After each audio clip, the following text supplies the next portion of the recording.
الطلاق مرتان فإمساك بمعروف أو تسريح بإحسان ولا يحل لكم أن تأخذوا مما آتيتموهن شيئا إلا أن يخافا ألا يقيما حدود الله فإن خفتم ألا يقيما حدود الله فلا جناح عليهما فيما افتدت به تلك حدود الله فلا تعتدوها ومن يتعد حدود الله فأولئك هم الظالمون فإن طلقها فلا تحل له من بعد حتى تنكح زوجا غيره فإن طلقها فلا جناح عليهما أن يتراجعا إن ظنا أن يقيما حدود الله وتلك حدود الله يبينها لقوم يعلمون وإذا طلقتم النساء فبلغن أجلهن فأمسكوهن بمعروف أو سرحوهن بمعروف ولا تمسكوهن ضرارا لتعتدوا ومن يفعل ذلك فقد ظلم نفسه ولا تتخذوا آيات الله هزوا واذكروا نعمة الله عليكم وما أنزل عليكم من الكتاب والحكمة يعظكم به واتقوا الله واعلموا أن الله بكل شيء عليم. طلاق زیادہ سے زیادہ 2 بار ہونی چاہیے. اس کے بعد شوہر کے لیے 2 ہی راستے ہیں، یا تو قاعدے کے مطابق بیوی کو روک رکھے یعنی طلاق سے رجوع کر لے، یا خوش اسلوبی سے چھوڑ دے یعنی رجوع کے بغیر عدت گزر جانے دے. اور اے شوہرو، تمہارے لیے حلال نہیں ہے کہ تم نے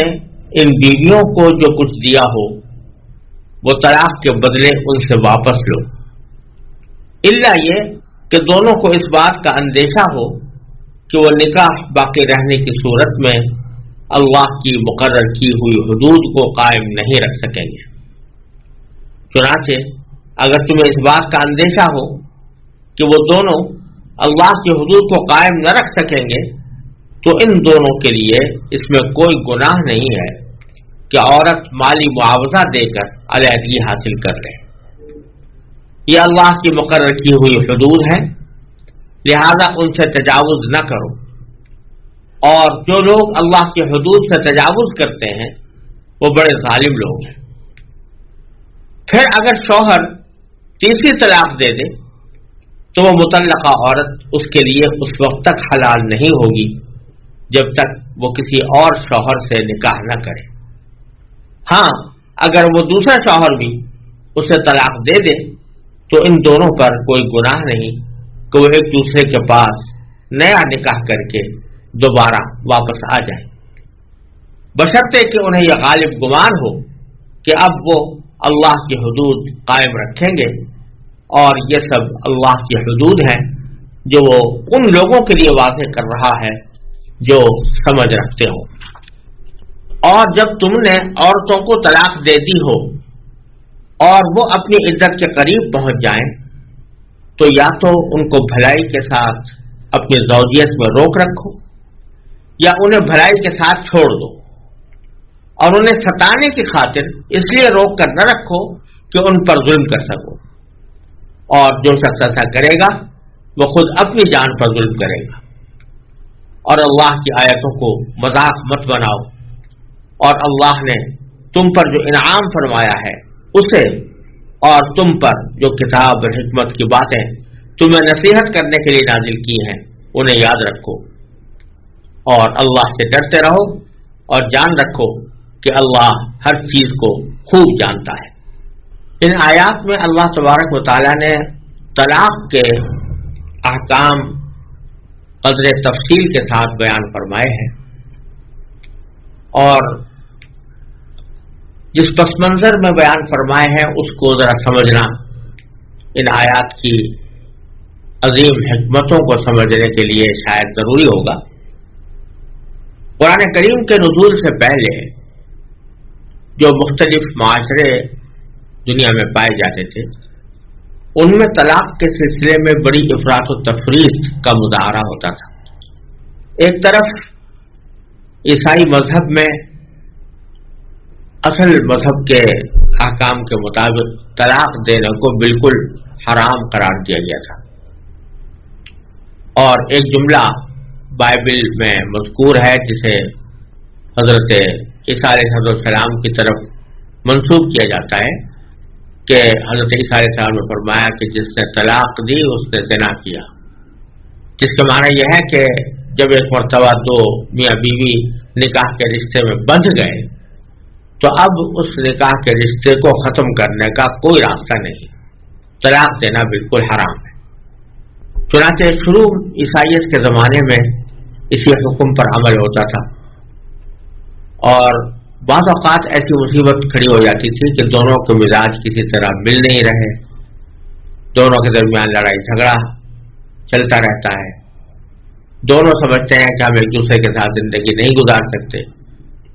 اس کے باوجود چونکہ طلاق دینا حرام تھا اس لیے وہ سخت مصیبت میں زندگی گزارتے تھے اور طلاق دینے کا کوئی راستہ نہیں تھا. پھر رفتہ رفتہ جب یہ مصیبتیں بڑھی تو ایک دوسری صورت نکالی گئی کہ اچھا اگر تمہارے درمیان نبھاؤ نہیں ہوتا تو طلاق تو خیر دے نہیں سکتے، لیکن دونوں الگ الگ رہو، جس کو جسمانی افتراق کا قانون کہا جاتا تھا کہ جسمانی طور پر وہ ایک دوسرے سے الگ رہیں، اگرچہ رہیں نکاح کے اندر، لہذا نہ شوہر دوسرا نکاح کر سکتا ہے نہ بیوی دوسرا نکاح کر سکتی ہے. یہ صورتحال بھی انتہائی سخت پریشانی لانے والی تھی. تو طلاق کے دروازے کو بالکلیہ بند کر دینا یہ بھی انسانیت کے لیے تکلیف دہ صورتحال تھی.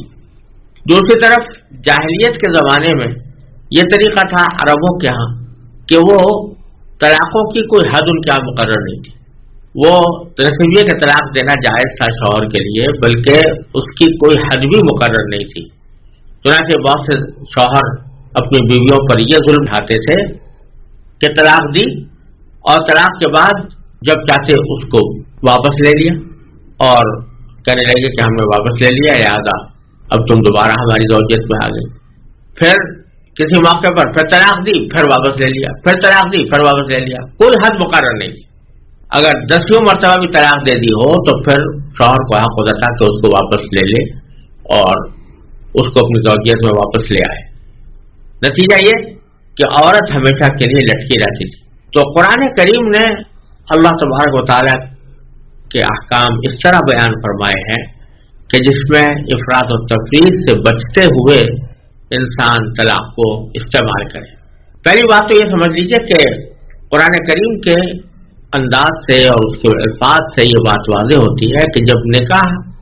کیا جاتا ہے تو یہ نکاح کسی وقتی جذبے کے تحت یا وقتی مصلحت کے تحت یا وقتی فائدہ حاصل کرنے کے لیے مشروع نہیں ہوا، بلکہ یہ ایک زندگی بھر کا سنجوگ ہے، زندگی بھر کا ایک وعدہ ہے. اس لیے فرمایا وَأَخَذْنَا مِنْكُمْ مِيثَاقًا غَلِيظًا، عورتوں نے تم سے ایک بہت مضبوط عہد لیا ہے. تو یہ دونوں کے درمیان ایک عہد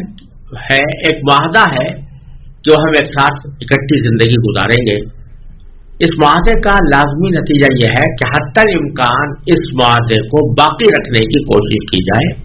اور اس کو توڑنے کی نوبت نہ آئے یا کم سے کم آئے. لہذا حدیث میں رسول کریم صلی اللہ علیہ وسلم کا یہ ارشاد منقول ہے کہ آپ نے فرمایا کہ ابغض المباح الی اللہ الطلاق، کہ جتنے مباحات ہیں دنیا میں ان میں سب سے زیادہ مبغوض اور ناپسندیدہ چیز طلاق ہے. لہذا چونکہ مبغوض ہے، پسندیدہ نہیں ہے، تو جب تک کہ بالکل ناگزیر حالات ایسے نہ ہو جائیں کہ دونوں کے درمیان نبھاؤ ممکن نہ ہو، اس وقت تک طلاق کا اقدام نہیں کرنا چاہیے. ایک بات. دوسری بات یہاں قرآن کریم نے یہ بتائی کہ طلاق ایسی چیز نہیں ہے کہ جس سے غصہ نکالنے کے لیے ایک ہی لمحے میں آدمی تینوں طلاقیں دے کر رشتہ توڑ ٹاڑ کے ختم کر دے. بلکہ اس کا مناسب طریقہ قرآن کریم میں بتایا یہ ہے کہ طلاق زیادہ سے زیادہ 2 مرتبہ ہو،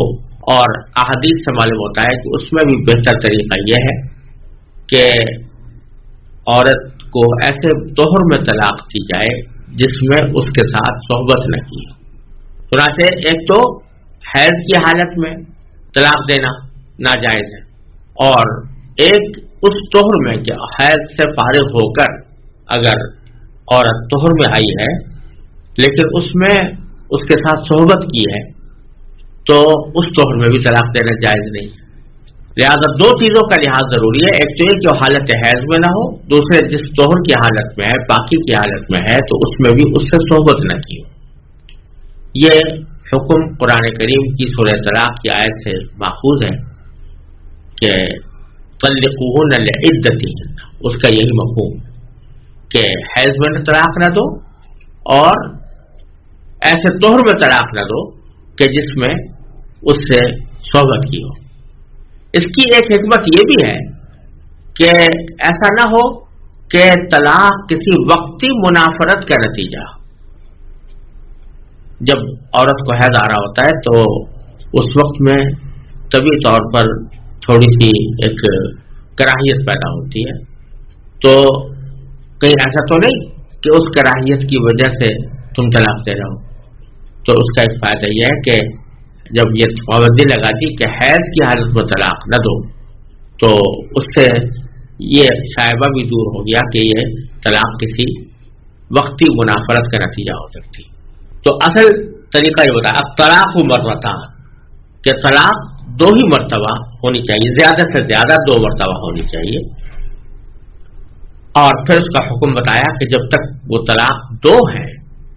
یا تو 1 مرتبہ طلاق دی ہے یا 2 مرتبہ دی ہے، اس سے زیادہ آدمی نے نہیں دی تو فإمساکم بمعروف او تسریح بإحسان، تو اس کے بعد شوہر کے لیے 2 ہی راستے ہیں، یا تو قاعدے کے مطابق بیوی کو روک رکھے،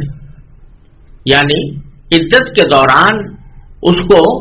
رجوع کرنے کا حق حاصل ہے۔ جب تک عورت کی عدت نہیں گزری اس سے پہلے وہ اگر اپنے طلاق کو واپس لینا چاہتا ہے تو واپس لے سکتا ہے، یک طرفہ طور پر بھی واپس لے سکتا ہے، مگر عدت کے دوران، اور عدت پہلے گزر چکا ہے کہ 3 ماہ والی، وہ گزرنے سے پہلے اگر وہ واپس لینا چاہتا ہے، رجوع کرنا چاہتا ہے تو رجوع کرنے کا اختیار ہے، لیکن ساتھ میں قید لگا دے بالمعروف، یعنی اس کو اگر رکھنا ہے تو پھر قاعدے کے مطابق رکھو۔ قاعدے کے مطابق کے معنی یہ کہ یہ نہ ہو کہ تم اسے اس نیت سے رکھ رہے ہو کہ اچھا میں اس کو دوبارہ اپنے ظلم و ستم کا نشانہ بناؤں گا، دوبارہ اس کے ساتھ بدسلوکی کروں گا، یا اگر تمہارے دل میں یہ نیت نہ بھی ہو لیکن ساتھ میں خوش سلوکی کی نیت بھی نہ ہو، یہ بھی ٹھیک نہیں، بلکہ جب واپس لے رہے ہو تو پھر اس نیت سے واپس لو کہ میں اس کے ساتھ وہی طرز عمل اختیار کروں گا جو اللہ تعالیٰ کے رضا کے مطابق ہے، اور نیکی کے ساتھ اور خوش اسلوبی کے ساتھ میں اس کو رکھوں گا۔ یا پھر دوسرا راستہ یہ کہ تسریح باحسان، کہ خوش اسلوبی سے چھوڑ دو۔ خوش اسلوبی سے چھوڑنے کا معنی یہ کہ طلاق تو دے ہی چکے ہیں، جب عدت گزر جائے گی تو وہ عدت گزرتے ہی شوہر کے نکاح سے خارج ہو جائے گی، اور پھر شوہر کو رجوع کرنے کا بھی حق نہیں رہے گا۔ یہ معنی ہے تسریح باحسان کے، یعنی خوش اسلوبی سے چھوڑ دینے کے، کہ 2 طلاقیں دینے کے بعد چھوڑ دے، یعنی کوئی نہ مزید طلاق دے اور نہ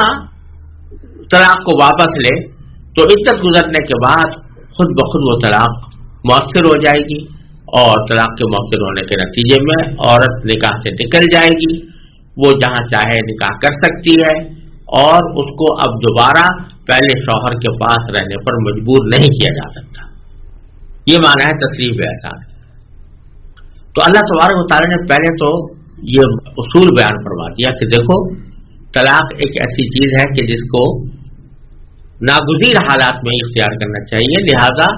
جب کبھی طلاق دینی ہو تو 2 کی عدد سے آگے نہ بڑھو، بلکہ 2 ہی تک محدود رکھو اپنے آپ کو، زیادہ سے زیادہ 2 طلاقیں دو، کیونکہ اس صورت میں عدت کے دوران تمہیں رجوع کا امکان باقی رہے گا، اور عورت کے لیے عدت کے بعد پھر وہ آزادی خود بخود ہو جائے گی۔ پھر بیچ میں ایک حکم یہ بیان فرمایا کہ بعض مرتبہ کچھ مرد ایسے ہوتے تھے کہ عورت ان کے ساتھ زندگی نہیں گزارنا چاہ رہی، دونوں کا مزاج نہیں مل رہا، یا شوہر ظلم کرتا ہے بیوی کے اوپر اور بیوی اس سے خلاقی حاصل کرنا چاہتی ہے، اس سے طلاق کا مطالبہ کرتی ہے، تو اس کے جواب میں شوہر اس سے کہتا ہے کہ مجھے اتنے پیسے دو تو میں تمہیں طلاق دوں گا۔ اب وہ بعض اوقات پیسے اتنے مقرر کر دیتا تھا کہ جو بیچاری کے لیے اس کا دینا بہت ناممکن ہوتا تھا، نتیجہ یہ کہ وہ گھسٹتی رہتی تھی۔ اللہ تبارک و تعالیٰ نے اول تو یہ فرمایا شوہروں کو خطاب کرتے ہوئے کہ اے شوہروں، لا یحل لکم، تمہارے لیے حلال نہیں ہے، ان تاخذوا مما آتیتموہن شیئا، کہ تم ان بیویوں کو جو کچھ دیا ہو اس کو واپس لوٹاؤ، یعنی مہر جو دیا مثلا یا نفقہ جو دیا تو اس کو واپس لوٹانا، واپس دینے کا مطالبہ کرنا، یہ تمہارے لیے حلال نہیں ہے۔ ہاں الا ان یخافا الا یقیما حدود اللہ، البتہ اگر وہ اس بات سے ڈرتے ہوں کہ وہ اللہ کی حدود کو قائم نہ کر سکیں گے، یعنی ان کو یہ اندیشہ ہو کہ ہم ایک دوسرے کے حقوق ادا نہیں کر پائیں گے اور ہماری زندگی کی گاڑی ایک ساتھ نہیں چل سکتی، تو اس موقع پر فلا جناح علیہما فی مفتدت بھی، اور اس سے پہلے فرمایا فإن خفتم الا یقیما حدود اللہ، یعنی جو میاں بیوی کے رشتہ دار ہیں یا ان کے خاندان والے ہیں یا پڑوسی ہیں، ان کو بھی خطاب ہو رہا ہے کہ اگر تمہیں اس بات کا تمہیں بھی اندیشہ ہو کہ وہ ایک دوسرے کے ساتھ زندگی نہیں گزار سکتے اور وہ اللہ کی حدود کو قائم نہیں کر پائیں گے، تو پھر فلا جناح علیہما فی مفتدت بھی، دونوں پر اس بارے میں کوئی گناہ نہیں ہے کہ عورت کوئی فدیہ دے کر اپنی جان چھڑا لے۔ اسی کو اصطلاح میں خلا کہتے ہیں، یعنی بتلانا یہ منظور ہے کہ ویسے تو مردوں کے لیے حلال نہیں ہے کہ وہ عورتوں کو دیے ہوئے مہر کی واپسی کا مطالبہ کریں، یا جو کچھ انہوں نے خرچ کیا ہے، کوئی ہدیہ تحفے ان کو دیے ہیں، وہ واپس لینے کا مطالبہ کریں، یہ حلال نہیں۔ البتہ اگر اس بات کو دونوں سمجھ رہے ہوں کہ آگے گاڑی چل نہیں سکتی اور اللہ کی حدود قائم نہیں رہ سکتی، اللہ تعالی نے جس طرح میاں بیوی کو رہنے کا حکم دیا ہے اس طرح وہ رہنا ممکن نہیں ہے۔ اور اس میں ایک بات اور بھی پوشیدہ ہے کہ عورت کی طرف سے زیادتی ہو، مرد کی طرف سے زیادتی نہ ہو، جیسا کہ احادیث اور فقہ کے احکام کے تحت بیان کیا گیا ہے کہ اگر زیادتی شوہر کی طرف سے ہے تو پھر خلا کرنا بالکل جائز نہیں ہے شوہر کے لیے۔ ایسی صورت میں اس کو چاہیے کہ بغیر کسی معاوضے کے طلاق دے، بغیر کسی معاوضے کے بیوی کی گلو خلاصی کرے۔ لیکن اگر غلطی شوہر کی نہیں ہے اور پھر اس بات کا خیال ہے کہ دونوں اللہ کی حدود کو قائم نہیں رکھ سکیں گے، تو پھر اس صورت میں اگر بیوی پیشکش کرے کہ میں اتنا خلا دیتی ہوں، تو پھر دونوں کو باہمی رضامندی سے اس خلا کو قبول کر لینے میں کوئی مذائقہ نہیں۔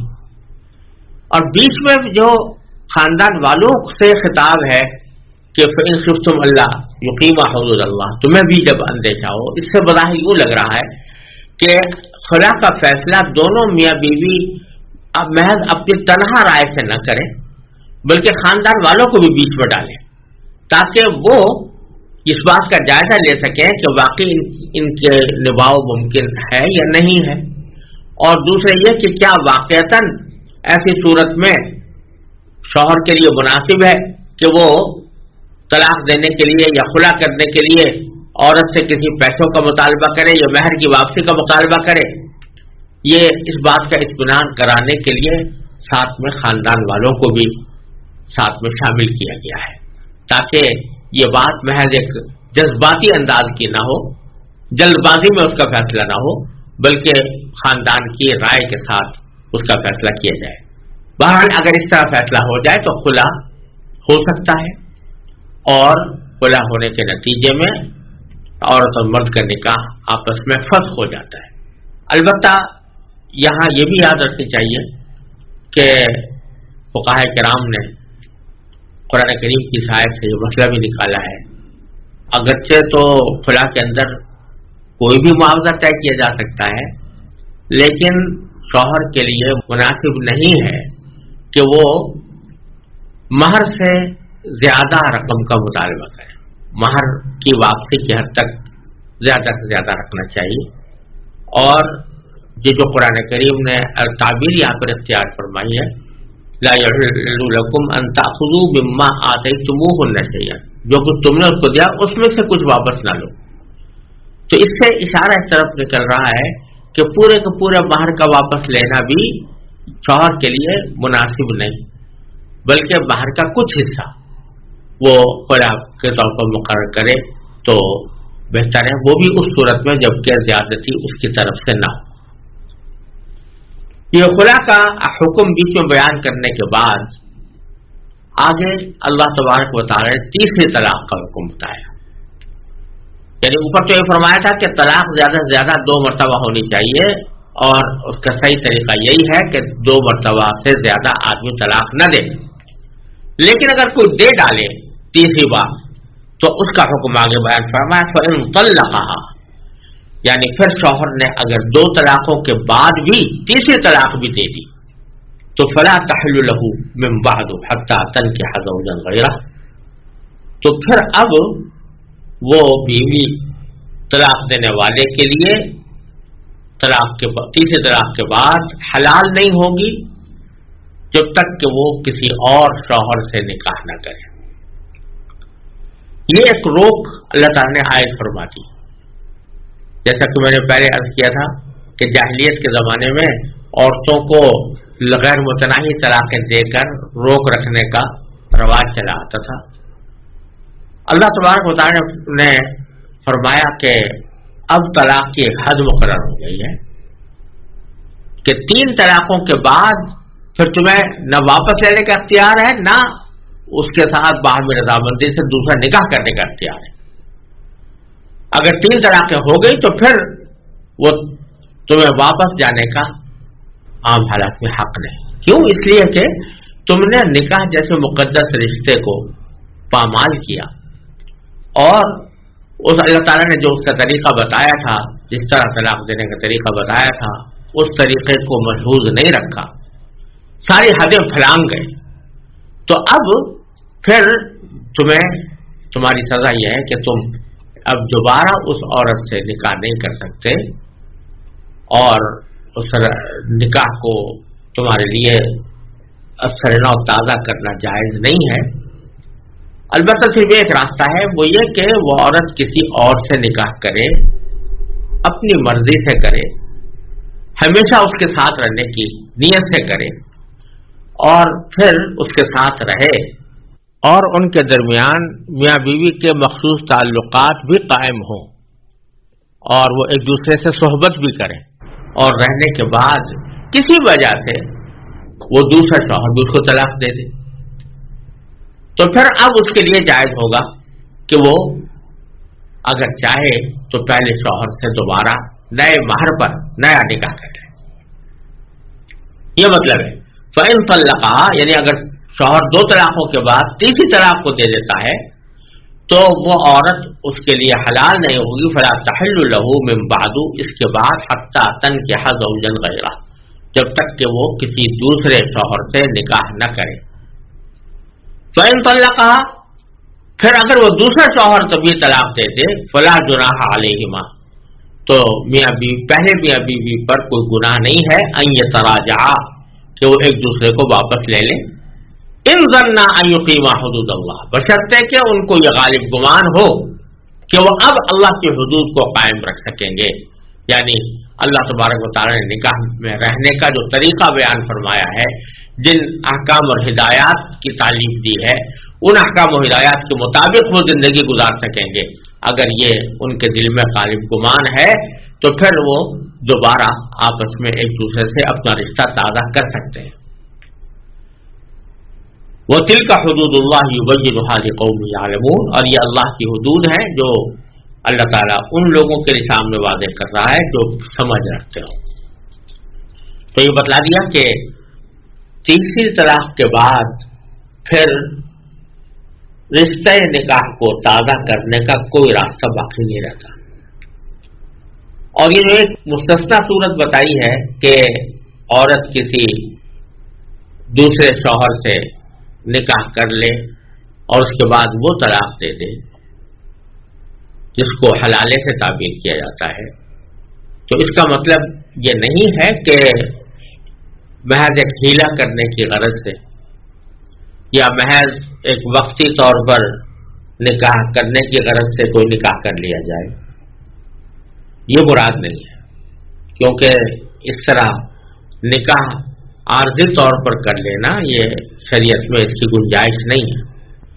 شریعت نے نکاح ایک ایسا رشتہ بنایا ہے کہ جو ہمیشہ قائم رہنے والا ہو، اسی نیت سے کیا جائے کہ ہم ہمیشہ ایک دوسرے کے ساتھ رہیں گے. اگر وقتی طور پر کوئی نکاح کیا جاتا ہے تو وہ یا تو متع ہوتا ہے یا متع کے مشابہ ہوتا ہے، اور اس کو اللہ تعالیٰ نے جائز قرار نہیں دیا. لہذا پہلے سے یہ نیت رکھنا یا شرط لگانا تو بالکل ہی ناجائز ہے، لیکن پہلے سے اگر نیت یہ ہو کہ ہم اس کو کچھ دیر کے بعد طلاق دے دیں گے اور پھر یہ دوبارہ اپنے شوہر کے لیے حلال ہو جائے گی، تو اس طرح کا کرنا یہ مناسب نہیں اور قرآن کریم کے منشا کے مطابق نہیں. قرآن کریم کا منشا یہ ہے کہ وہ خود سے کوئی باقاعدہ نکاح، ہمیشہ پائیدار رہنے والا نکاح کسی دوسرے شوہر سے کرے اور پھر وہ کسی مجبوری کے تحت طلاق دے دے، تو اس صورت میں اس کے لیے واپسی کی گنجائش موجود ہے. اگر دل میں نیت تھی کہ یہ نکاح جو ہم کر رہے ہیں یہ تھوڑے دنوں کے بعد خود ہی طلاق دے دیں گے، تو جیسا میں نے عرض کیا کہ یہ قرآن کریم کا منشا نہیں ہے. لیکن اگر کوئی اس طرح کر گزرے تو چونکہ نیتوں کا حال تو اللہ تعالیٰ ہی جانتا ہے، ہم تو اس کے ظاہر پر فتویٰ لگاتے ہیں، سجے سائز ظاہر کے اوپر حکم لگاتے ہیں. تو ظاہری اعتبار سے انہوں نے نکاح کیا تھا اور اس کے بعد طلاق بھی دے دی، تو اس واسطے وہ حلال تو ہو جائے گی پہلے شوہر کے لیے ظاہری طور پر، لیکن ایسا کرنا یہ قرآن کریم کے منشا کے مطابق نہیں، اور ایک شریف آدمی کے لیے ایسا کام کرنا کسی طرح بھی درست نہیں. آگے پھر اللہ تبارک و تعالیٰ نے جاہلیت کے زمانے کی اس رسم کو بھی صراحتاً ختم کیا ہے. فرمایا تو اذا طلقتم النساء، جب تم نے عورتوں کو طلاق دے دی ہو، فبلغن اجلہن، اور وہ اپنی عدت کے قریب پہنچ جائیں، یعنی عدت اب گزرنے کے قریب ہو رہی ہے، تو اب دو باتوں میں سے ایک کا فیصلہ کر لو. فامسکوہن بمعروف، تو یا تو ان کو قاعدے کے مطابق بھلائی کے ساتھ اپنی زوجیت پر روک رکھو، یعنی وہی بات کہ اب یہ پیمان تازہ کر لو کہ ہم اچھی طرح اچھے میاں بیوی کی حیثیت میں رہیں گے، تو پھر اپنے طلاق کو واپس لے لو عدت کے گزرنے سے پہلے. او سرحونا بمعروف، یا پھر اس کو بھلائی کے ساتھ چھوڑ دو، یعنی عدت گزر جانے دو اور اس کے بعد پھر وہ تمہارے نکاح سے نکل جائے گی. ولا تمسکوہن، اور ان کو روک نہ رکھو ضرارن، ستانے کے لیے، لتعتدوا، تاکہ تم ان پر ظلم کرو. جیسا میں نے عرض کیا کہ جاہلیت میں لوگ اس واسطے طلاق دی اور جب عدت گزرنے کا وقت قریب آیا رجوع کر لیا، تو ستانا مقصود ہوتا تھا. تو اللہ تعالیٰ نے فرمایا کہ یہ ستانا کسی طرح بھی تمہارے لیے حلال نہیں ہے. ومن یفعل ذلک فقد ظلم نفسہ، اور جو شخص ایسا کرے گا یعنی ستانے کی خاطر بیوی کو اپنے پاس رکھنا چاہے گا، تو وہ اس پر تو ظلم کر ہی رہا ہے، لیکن حقیقت میں وہ اپنی جان پر ظلم کر رہا ہے، کیونکہ اس کا جو خمیازہ اس کو آخرت میں بھگتنا پڑے گا، اللہ تعالیٰ کے عذاب کا جس طرح سامنا کرنا پڑے گا، یہ در حقیقت اس کو اپنی جان کے ساتھ ظلم کر رہا ہے، محض بیوی کے ساتھ ظلم نہیں کر رہا۔ وَلَا تَتَّخِذُوا آیَاتِ اللَّهِ هُزُوًا، اور اللہ کی آیتوں کو مذاق نہ بناؤ، یعنی جو حکم جس طرح دیا جا رہا ہے لفظاً و معناً اس کے اوپر اسی طرح عمل کرو اور اس کا مذاق نہ بناؤ۔ وَاذْكُرُوا نِعْمَتَ اللَّهِ عَلَيْكُمْ، اور یاد رکھو اللہ کی نعمت کو جو تم پر اللہ تعالیٰ نے کی ہے۔ وَمَا أَنزَلَ عَلَيْكُمُ الْكِتَابَ، اور تمہارے اوپر جو کتاب نازل کی ہے، وَالْحِکْمَةَ، اور جو حکمت کی باتیں نازل کی ہیں، یعظکم بھی، جس کے ذریعے وہ تمہیں نصیحت کر رہا ہے، ان سب کو یاد رکھو۔ وَاتَّقُوا اللَّهَ، اور اللہ سے ڈرتے رہو۔ وَاعْلَمُوا، اور یہ بات یاد رکھو کہ ان اللہ بکل شیء علیم، اللہ تعالیٰ ہر بات کو جاننے والا ہے، لہذا اگر تم کچھ ہیرے حوالے کر کے اگر اللہ تعالیٰ کے حکم سے انحراف کرنا چاہو گے تو اللہ تعالیٰ سب جانتا ہے، تمہاری نیتوں سے بھی باخبر ہے، تمہارے ارادوں سے بھی باخبر ہے، لہذا یہ نہ سمجھنا کہ تم نے اللہ تعالیٰ کو دھوکہ دے دیا ہے۔ وَإِذَا طَلَّقْتُمُ النِّسَاءَ فَبَلَغْنَ أَجَلَهُنَّ فَلَا تَعْضُلُوهُنَّ أَن يَنكِحْنَ أَزْوَاجَهُنَّ إِذَا تَرَاضَوْا بَيْنَهُم بِالْمَعْرُوفِ ذَلِكَ يُوعَظُ بِهِ مَن كَانَ مِنكُمْ يُؤْمِنُ بِاللَّهِ وَالْيَوْمِ الْآخِرِ ذَلِكُمْ أَزْكَىٰ لَكُمْ وَأَطْهَرُ وَاللَّهُ يَعْلَمُ وَأَنتُمْ لَا تَعْلَمُونَ وَالْوَالِدَاتُ يُرْضِعْنَ أَوْلَادَهُنَّ حَوْلَيْنِ كَامِلَيْنِ لِمَنْ أَرَادَ أَن يُتِمَّ الرَّضَاعَةَ وَعَلَى الْمَوْلُودِ لَهُ رِزْقُهُنَّ وَكِسْوَتُهُنَّ بِالْمَعْرُوفِ لَا تُكَلَّفُ نَفْسٌ إِلَّا وُسْعَهَا لَا تُضَارَّ وَالِدَةٌ بِوَلَدِهَا ولا مولود له بولده وعلى الوارث مثل ذلك فإن أرادا فصالا عن تراض منهما وتشاور فلا جناح عليهما وإن أردتم أن تسترضعوا أولادكم فلا جناح عليكم إذا سلمتم ما آتيتم بالمعروف واتقوا الله واعلموا ان الله بما تعملون بصير۔ اور جب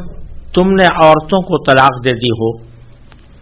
اور وہ اپنی عدت کو پہنچ جائیں تو اے میکے والو انہیں اس بات سے منع نہ کرو کہ وہ اپنے پہلے شوہروں سے دوبارہ نکاح کریں، بشرطے کہ وہ بھلائی کے ساتھ ایک دوسرے سے راضی ہو گئے ہوں۔ ان باتوں کی نصیحت تم میں سے ان لوگوں کو کی جا رہی ہے جو اللہ اور یوم آخرت پر ایمان رکھتے ہوں، یہی تمہارے لیے زیادہ ستھرا اور پاکیزہ طریقہ ہے۔ اللہ جانتا ہے اور تم نہیں جانتے۔ اور مائیں اپنے بچوں کو پورے 2 سال تک دودھ پلائیں، یہ مدت ان کے لیے ہے جو دودھ پلانے کی مدت پوری کرنا چاہیں، اور جس باپ کا وہ بچہ ہے اس پر واجب ہے کہ وہ معروف طریقے پر ان ماؤں کے کھانے اور لباس کا خرچ اٹھائے۔ ہاں، کسی شخص کو اس کی وسعت سے زیادہ تکلیف نہیں دی جاتی، نہ تو ماں کو اپنے بچے کی وجہ سے ستایا جائے اور نہ باپ کو اپنے بچے کی وجہ سے، اور اسی طرح کی ذمہ داری وارث پر بھی ہے۔ پھر اگر وہ دونوں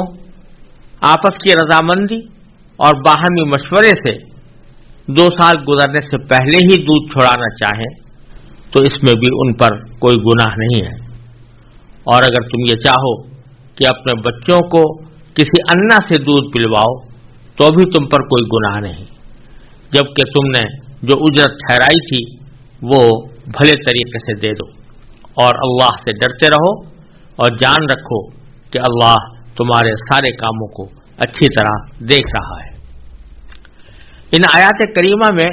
اللہ تبارک و تعالی نے طلاق کے نتیجے میں پیدا ہونے والے بعض مسائل کا ذکر فرمایا ہے۔ ان میں سے ایک مسئلہ یہ تھا کہ بعض اوقات ایسا ہوتا تھا کہ کسی شوہر نے اپنی بیوی کو طلاق دی اور عدت گزر گئی، اور طلاق اس نے اسی طرح کی دی تھی جیسے کہ شریعت میں دینے کا طریقہ ہے، یعنی ایک طلاق دی یا دو طلاق دی، 3 طلاقیں نہیں دی تھیں، اور عدت گزر گئی۔ اب عدت گزرنے کے بعد بعض اوقات ایسا ہوتا تھا کہ میاں بیوی دونوں کو پچھتاوا ہوتا تھا کہ ہم نے اپنے نکاح کے رشتے کو ختم کر کے غلطی کی، اور ہم اگر اپنی زندگی کو دوبارہ صحیح بنیادوں پر استوار کرنا چاہیں تو کر سکتے ہیں۔ تو وہ چاہتے تھے کہ دوبارہ نکاح ہو جائے، شرع اس کی اجازت بھی تھی کہ دوبارہ دوسرا نکاح باہمی رضامندی سے نئے مہر پر، اللہ تبارک و تعالیٰ نے اس کی اجازت دی ہے، تو اجازت بھی تھی۔ لیکن ہوتا یہ تھا کہ بعض مرتبہ میکے والے، اس لڑکی عورت کے میکے والے، وہ عورت کو پچھلے شوہر سے نکاح کرنے سے منع کرتے تھے اور کہتے تھے کہ اب ہم تمہیں اس شوہر کے پاس نہیں جانے دیں گے جس نے تمہیں پہلے طلاق دی تھی۔ گویا ایک طرح سے اس کو اپنے غیرت کا مسئلہ بنا لیتے تھے، اپنی انا کا مسئلہ بنا لیتے تھے کہ چونکہ شوہر نے ایک مرتبہ طلاق دے دی ہے، لہذا اب ہم اس کو دوبارہ نکاح کا رشتہ استوار کرنے کی اجازت نہیں دیں۔ اگرچہ عورت کو اللہ تبارک و تعالیٰ نے نکاح کے معاملے میں یہ اختیار دیا ہے کہ اگر وہ خود بھی اپنا نکاح کرنا چاہے تو اس کی اجازت ہے، لیکن ہوتا یہ تھا کہ ان لوگوں کے دباؤ کی وجہ سے، میکے والوں کے دباؤ کی وجہ سے وہ عورت نکاح کرنے سے قاصر رہتی تھی۔ تو اللہ تبارک و تعالیٰ نے یہاں حکم دیا ان میکے والوں کو کہ لا تعضلوہن، ان کو منع نہ کرو، ان ینکحن ازواجہن، کہ وہ نکاح کریں اپنے سابق شوہروں سے، اذا تراضوا، جبکہ ان کے درمیان آپس میں رضامندی سے بات طے ہو گئی ہو، بالمعروف، بھلائی کے ساتھ، یعنی اب دونوں کو پچھتاوا ہو گیا، اپنی سابق غلطیوں کا اندازہ ہو گیا، اس کو خمیازہ بھی بھگت لیا، تو اب اصلاح کی امید ہے، اور آپس میں انہوں نے طے کر لیا کہ آئندہ ہم اپنی زندگی بھلائی کے ساتھ گزاریں گے، تو اب کوئی وجہ نہیں ہے کہ ان کو روکا جائے۔ اور پھر اللہ تبارک و تعالیٰ نے میکے والوں سے کہا کہ ہم یہ نصیحت جو کر رہے ہیں ان لوگوں کو کر رہے ہیں جو اللہ اور یوم آخرت پر ایمان رکھتے ہوں، ذالک یوعظ بہ من کان منکم یؤمن باللہ والیوم الآخر، ان باتوں کی نصیحت تم میں سے ان لوگوں کو کی جا رہی ہے جو اللہ اور یوم آخرت پر ایمان رکھتے ہوں۔ یعنی اشارہ اس طرف کیا جا رہا ہے کہ اگر تمہارا واقعتاً اللہ اور یوم آخرت پر ایمان ہے تو پھر یہ بات تمہیں قبول کرنی چاہیے اور اس نصیحت کو اپنے پلے باندھنا چاہیے اور اس سے اعراض نہ کرنا چاہیے، کیونکہ ذالکم ازکا لکم، یہ تمہارے لیے زیادہ ستھرا و اطہر اور زیادہ پاکیزہ طریقہ ہے۔ واللہ یعلم وانتم لا تعلمون، اور بعض اوقات میکے والوں کے جذبات بڑے مشتعل ہوتے ہیں اور ان کی غیرت اس کو گوارا نہیں کرتی کہ ان کی لڑکی وہ دوبارہ اس شوہر کے پاس جائے، لیکن جب اللہ تبارک و تعالیٰ فرما رہے ہیں کہ باہمی رضامندی سے جب انہوں نے طے کر لیا ہے تو اب تمہیں بیچ میں رکاوٹ نہیں ڈالنی چاہیے، تو یہ سمجھو کہ اللہ جانتا ہے، واللہ یعلم وانتم لا تعلمون، اور تم نہیں جانتے، لہذا چاہے تمہارے جذبات کچھ ہی ہوں، اسی طریقے پر عمل کرنا تمہارے لیے درست اور مناسب اور پاکیزہ طریقہ ہے کہ ان کو پچھلے شوہروں کے پاس جانے سے نہ روکو۔ ایک مسئلہ جو طلاق کے بعد کھڑا ہوتا ہے اور بعض اوقات شوہر اور بیوی کے درمیان طلاق کے بعد جھگڑوں کا سبب بھی بن جاتا ہے، وہ بچوں کی پرورش اور بچوں کے دودھ پلانے کا معاملہ ہے۔ اس لیے اللہ تبارک و تعالیٰ نے یہاں دودھ پلانے کے کچھ احکام ذکر فرمائے ہیں، اگرچہ سیاق تو چل رہا ہے طلاق کا، اور گویا طلاق کے سیاق میں اس مسئلے کو لانے کا مقصد یہ ہے کہ طلاق کے بعد اگر بچے کو دودھ پلانے کے معاملات میں کوئی تنازع پیدا ہو جائے تو تمہیں یہ اصول اور یہ احکام تمہارے سامنے رہیں، مستحضر رہیں۔ لیکن جو احکام بیان فرمائے گئے ہیں وہ طلاق کے بعد کی حالت کے ساتھ مخصوص نہیں ہے، بلکہ جب نکاح قائم ہے اس زمانے کے اندر جو بچے کو دودھ پلایا جا رہا ہے اس پر بھی یہ تمام احکام پوری طرح حاوی اور عائد ہوتے ہیں۔ تو پہلے تو یہ فرمایا کہ اولاد کو، یہ بچوں کو دودھ پلانے کی ایک مدت بیان فرما دی کہ والوالدات یرضعن اولادہن، مائیں اپنے بچوں کو دودھ پلائیں، حولین کاملین، 2 پورے سال، لمن اراد ان یتم الرضاعہ، ان کے لیے جو دودھ پلانے کی مدت پوری کرنے کا ارادہ کریں۔ اس آیت نے بتا دیا کہ بچے کو دودھ پلانے کی کل زیادہ سے زیادہ مدت 2 سال ہے۔ 2 سال پورے ہونے پر اس کا دودھ چھڑانا ضروری ہے، اور چونکہ بچہ دودھ رفتہ رفتہ ہی چھوڑتا ہے تو اس واسطے کچھ پہلے سے اس کو دودھ چھڑانے کی کوشش کرنی چاہیے۔ پھر یہ فرمایا کہ وعلی المولود لہ رزقہن وکسوتہن بالمعروف، یعنی جس باپ کا وہ بچہ ہے جسے دودھ پلایا جا رہا ہے اس پر واجب ہے، یعنی باپ پر واجب ہے کہ وہ معروف طریقے پر ان ماؤں کے کھانے اور لباس کا خرچ اٹھائے۔ یعنی جو ماں اپنے بچے کو دودھ پلا رہی ہے تو اس کا خرچہ،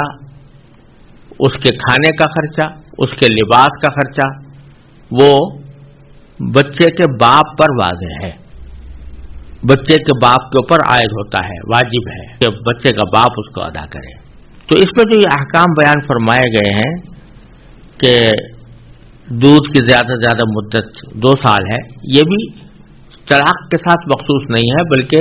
جب نکاح قائم ہو اس وقت دودھ پلایا جا رہا ہو تب بھی مدت یہی ہے 2 سال کی۔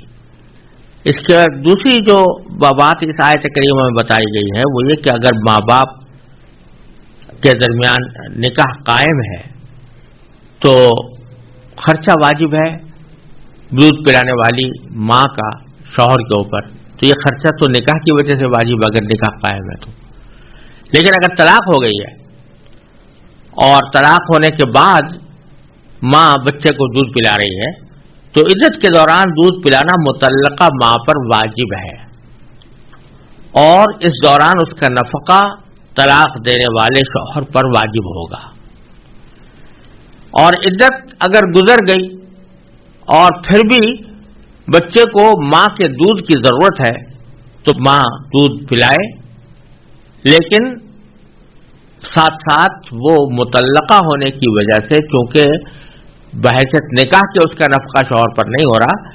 اور پھر بھی وہ بچے کو دودھ پلا رہی ہے تو مطلقہ ماں عدت کے بعد دودھ پلانے کی اجرت کا شوہر سے مطالبہ کر سکتی ہے، سابق شوہر سے مطالبہ کر سکتی ہے کہ میں چونکہ تمہارے بچے کو دودھ پلا رہی ہوں تو مجھے دودھ پلانے کی اجرت اسی طرح دو جیسے کہ دوسرے اناؤں کو اگر رکھا جاتا تو ان کو جو اجرت دی جاتی وہ بیوی کو بھی اجرت دینا ضروری ہے، اس کا مطالبہ اس کے لیے جائز ہے۔ یہ مطلب ہے کہ وعلی المولود لہ، اور لفظ یہ استعمال کیا جس باپ کا وہ بچہ ہے، اشارہ کر دیا اس علت طرف کہ جو تمہیں جو نفقے کا پابند بنایا جا رہا ہے یا تمہارے ذمہ جو یہ بات عائد کی جا رہی ہے کہ تم دودھ پلانے والی کا خرچہ بھی برداشت کرو، اس کا لباس کا خرچہ بھی برداشت کرو، وہ اس وجہ سے کہ جس بچے کو وہ دودھ پلا رہی ہے وہ تمہارا بچہ ہے، جس باپ کا وہ بچہ ہے اس پر واجب ہے کہ وہ معروف طریقے پر ان ماؤں کے کھانے اور لباس کا خرچ اٹھائے۔ لیکن جملہ 20 میں اللہ تبارک و تعالیٰ نے فرما دیا لا تکلف نفس الا وسعها، کہ کسی بھی شخص کو اس کی وسعت سے زیادہ تکلیف نہیں دی جاتی، یعنی شوہر کے ذمے جو خرچہ ہے دودھ پلانے والی ماں کا تو وہ اس کی وسعت کی حد تک ہی واجب ہے، یہ نہیں کہ وہ بیچارہ ہے تو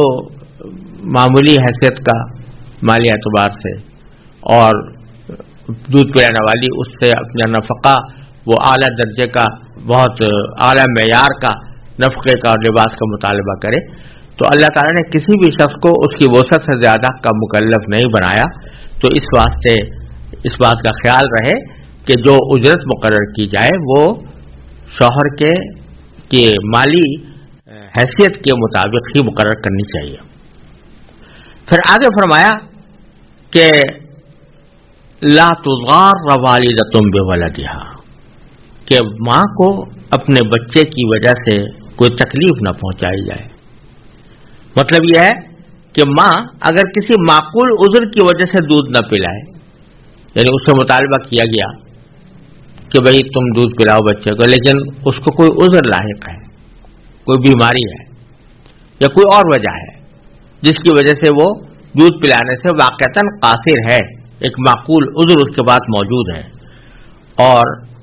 وہ اس واسطے انکار کر رہی ہے کہ بھئی میں دودھ پلانے سے قاصر ہوں، تو پھر اس کو زبردستی مجبور کرنا کہ نہیں تم ضرور پلاؤ، چاہو تمہیں کتنی ہی تکلیف کیوں نہ ہو، یہ جائز نہیں. لا تضار والدۃ بولدہا، کوئی ماں